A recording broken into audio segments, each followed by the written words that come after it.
Today, we're going to be checking out the Dark Force Preamp from Airis Effects.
So this is continuing the line of preamp pedals that Airis Effects have been putting out that have been based on amplifiers that they've kind of put their own spin on. So while they've done like a 5150 style thing, a dual rectifier style thing, this is based on a Mark series amplifier. And you can see that in the name. It's called Dark Force, and there's like a 4 for the A and Force 4. It's a Mark IV style thing in a box, but with some modifications. So the EQ on Mark series stuff and amplifiers is really kind of weird, actually. They don't function like normal amplifiers. Normal amp, bass, middle, treble, it's usually within the gain stages or at the end, so it's massively changing what happens with the distortion tone. But these are actually before, same on the pedal. These are before the gain stage, so it's more about tone shaping pre-distortion. You can think of it as like an EQ pedal or like an overdrive before an amp. You're wanting to make sure that you're not feeding it a ton of low end, otherwise it's just going to get farty and muddy sounding. And actually with this too, you want to take out mid-range because again, it's going to just be feeding tons of low mid-range into it, and that's not what you want because it's just going to get farty and muddy. And something that's interesting about the distortion within Mark series amps, if you were to completely take the EQ out of everything and just have the distortion as it is, it's actually a lot more bland and mid-rangey and cloudy than people really would expect, especially with all the bands that have used these. But what makes these amps different, all the Mark series amps, is they have a post EQ section that's a bunch of faders. Normally what a lot of people do is they dial out that gross sounding mid-range and they do like a big V style like scoop to get those out. Well, this does have some post EQ going on, but it doesn't have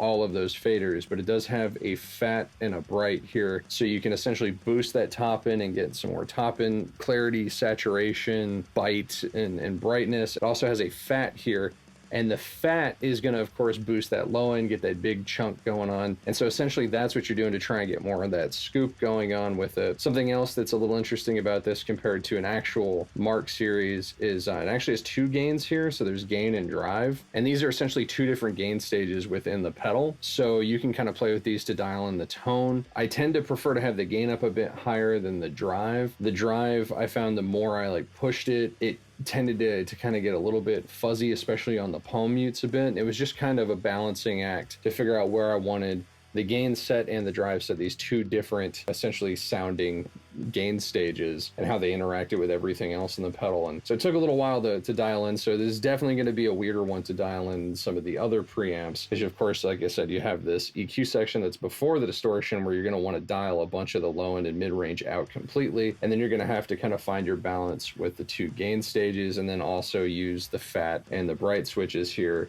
just to make sure that you're getting everything set up the way you should. Once I was able to get it set in, though, I definitely did give that kind of very dry, very tight Mark IV sound. And of course, who are the most famous people for using a Mark IV in metal? In my opinion, I don't even think it's an opinion, but Lamb of God. I mean, they use those amps very famously for years. I still think they use them a bunch, and they have that very tight, very dry, modern sound. And so this thing can definitely get you in the ballpark of that. So what I was doing here is I was plugging directly into this with my Les Paul, which I have a bare knuckle War Pig in the bridge. And then this was going into the Lindworm power amp from Airis Effects, which I've also had on the channel. And then that was going directly into my Red 7 Amp Central Evo. And I did have a Carnivore IR loaded up, because I've been really digging that IR and that speaker lately. And so that's what we were doing for the in mix, and that's the exact same setup we're going to hear from the out of mix. So let's just play with this thing a bit and hear some of those features I was talking about.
Very tight, very dry.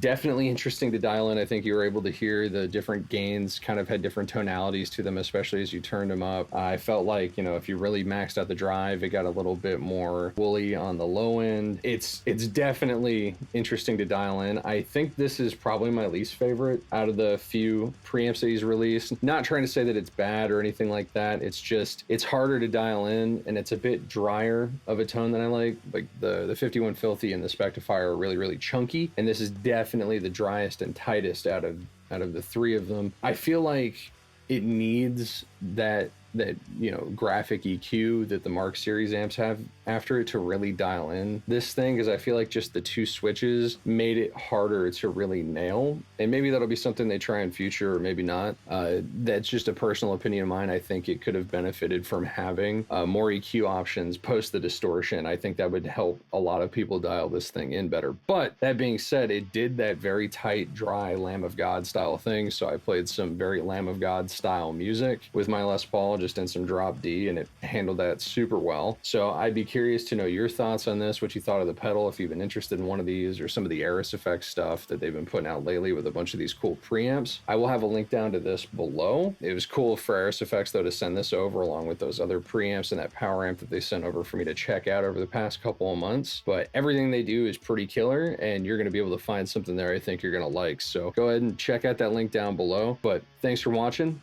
Stay metal.